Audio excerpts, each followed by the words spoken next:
السلام عليكم ورحمة الله وبركاته. ازيكم عاملين ايه؟ يا رب تكونوا بخير. النهارده نعمل مع بعض البطاطس المسلوقة يا جماعة بالسمن البلدي. ممكن نعملها مسلوقة بالبيض وممكن نعملها مسلوقة كده بالسمنة عادي.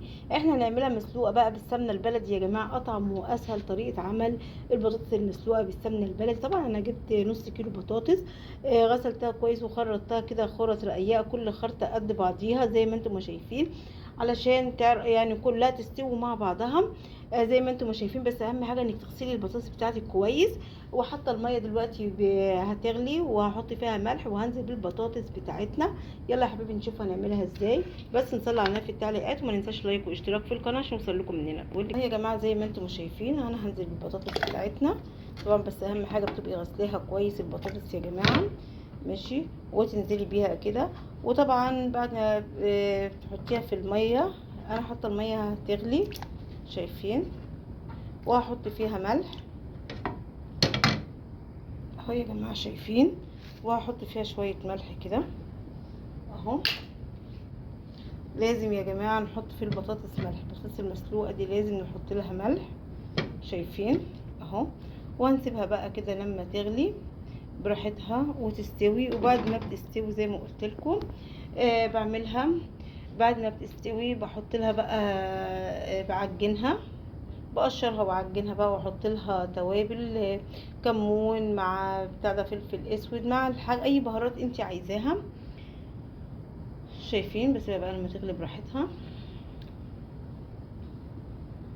وممكن نعملها بالبيض بتبقى جميلة برضو، جميلة جدا بالبيض اهو شايفين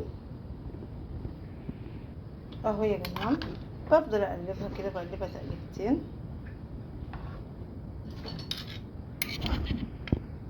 اهو، واسيبها بقى كده لما تغلي. وزي ما قلت لكم اول ما تغلي وتستوي بطلعها اقشرها، وممكن اعملها بيض عادي بيبقى طعمها جميل اهو شايفين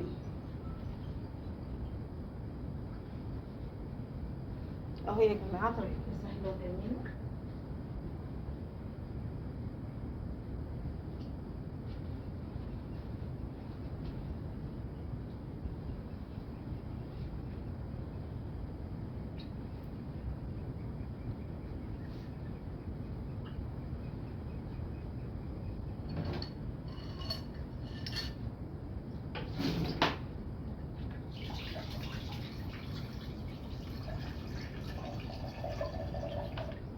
اهو يا جماعه زي ما انتم شايفين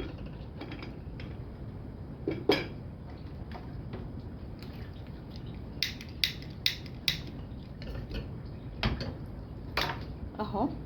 بقلبها، ده اسهل طريقه البطاطس المعجونه بالسمنه البلدي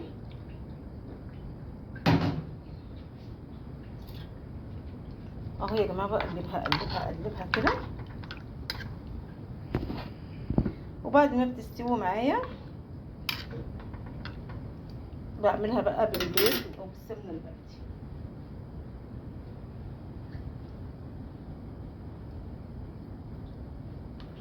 اهو يا جماعه شايفين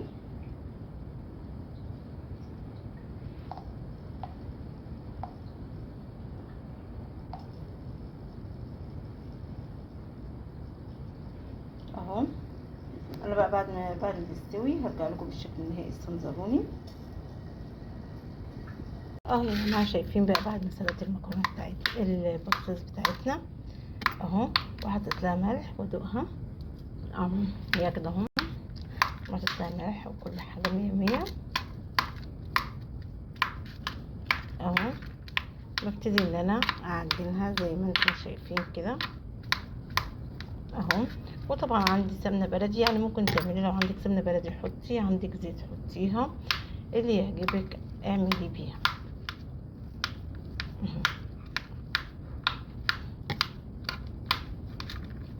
اهو يا جماعه شايفين اهو اهو يا جماعه شايفين. بعد ما انا مقلعت السمنه بنزل بالبطاطس بتاعتنا اللي انا عملتها اهو اهو، وهقلبها